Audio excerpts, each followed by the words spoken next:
3, 2, 1, go.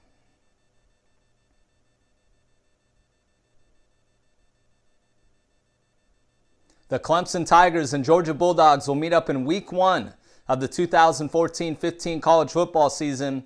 This is Across the Board with Jeff Grant here at SBRforum.com. This showdown will kick off on August 30th, the Saturday at 5:30 Eastern Time on ESPN from Sanford Stadium in Athens, Georgia. The Bulldogs listed as 9.5-point home favorites over the Tigers at 5 Dime Sportsbook. Clemson is 2-5 when starting out a season away from home since 1970. The Tigers do welcome back 12 total starters and 19 senior scholarship players on the roster. That's the most in the Dabo Swinney era. Senior Cole Stout is expected to start under center. Of course, he played some time for the injured Taj Boyd a season ago, completing 47 of 59 passes for 415 yards and 5 touchdowns. And on the other side of the football, the Tigers led the nation with 122 tackles for loss a season ago. 96.5% of that production returns in 2014-15. Georgia, of course, is focused on gaining revenge from a 38-35 setback to Clemson as 1.5-point road favorites last year.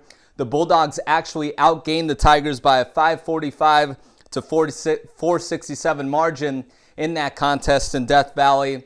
Of course, the Bulldogs will need to replace quarterback Aaron Murray, who was selected by the Kansas City Chiefs in the 2014 NFL Draft. Murray threw for 323 yards against the Tigers last year and left as the SEC's career passing leader in total yards and touchdowns. The Bulldogs are 16-1 straight up in their last 17 home openers, 8 returning starters on a defense that allowed 29 points per game. That was the second highest figure in school history. They'll definitely need to shore up that side of the football, given the fact that the Bulldogs are 5-8 ATS as home favorites the last 2 seasons.